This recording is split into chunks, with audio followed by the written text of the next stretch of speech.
Looking for 7.1 support and Wi-Fi on your next Blu-ray player? Mr. Heron's got a new Panasonic player that might be looking for a spot on your short list. Yeah, let me introduce you to the Panasonic DMP-BD85P in the beautiful gloss black color. The heavy gloss black color. I'm telling you, what player isn't really? $250 online retail price or direct from the Samsung website. The main features of this player, it supports analog output. So if you have an older AVR that has analog inputs, but you still want full fidelity sound with all the latest lossless formats, 5.1 and 7.1 support are built right into the back of the player, so you can just hook up all those cables and go crazy. It also has, as do most Panasonic products, an SD card slot, so you can easily view your pictures and music on that as well. Nice. Now, this is not a 3D compatible version of a product. They have two other models that are steps up if you need 3D output. And it does include, in the box, I have to admit, a pretty nice feature, a USB ABGN Wi-Fi adapter, which is great.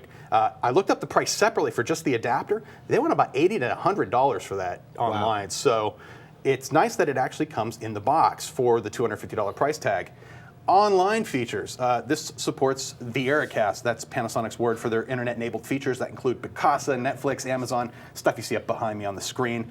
Amazon Video on Demand. But one thing missing that a lot of people are a little irked about, no music services yet. There is that box, Pandora? Though. There is a coming soon box in the corner that people are hoping Pandora is going to sneak in there soon. Pandora had deals with everybody on the planet. Apparently they're not. They're in discussions with You Panasonic. can play like MP3s off a home server or off your SD card though, right? Off the SD card, yes. Okay. Network streaming support is not built into this player. Oh, really? So that's something else to keep in mind too. So no streaming movies, no streaming audio? No. From your home server, no. From the online services, yeah, you can. Good to know.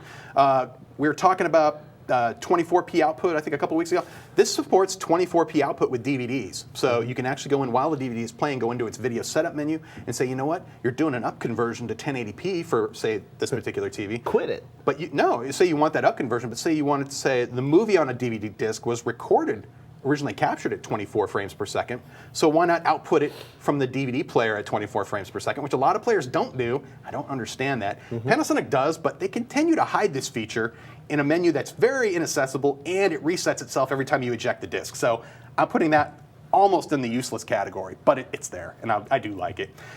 Last week we were also talking about, last week's show we were talking about color quality and differences in different Blu-ray players when you talk about output quality.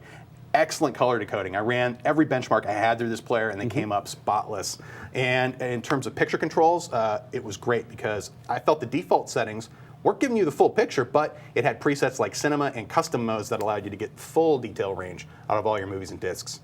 Bottom line really is that I think for the $250 price tag, it's a great value for a Wi-Fi enabled Blu-ray disc player that also provides up to 7.1 analog output.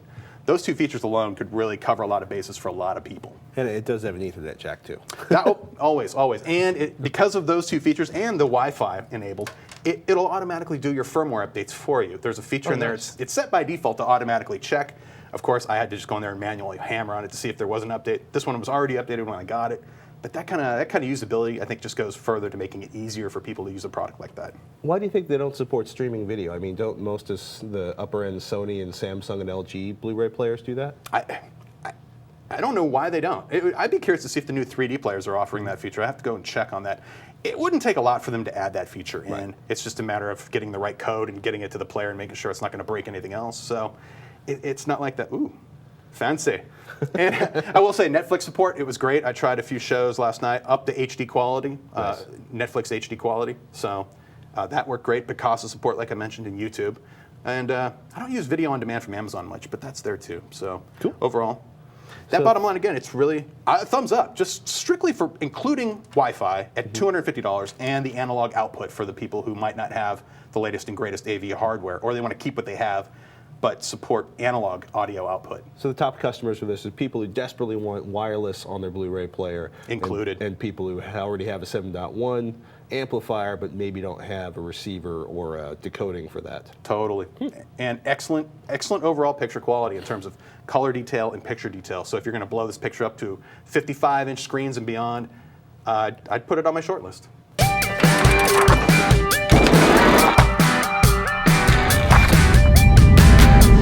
HD Nation.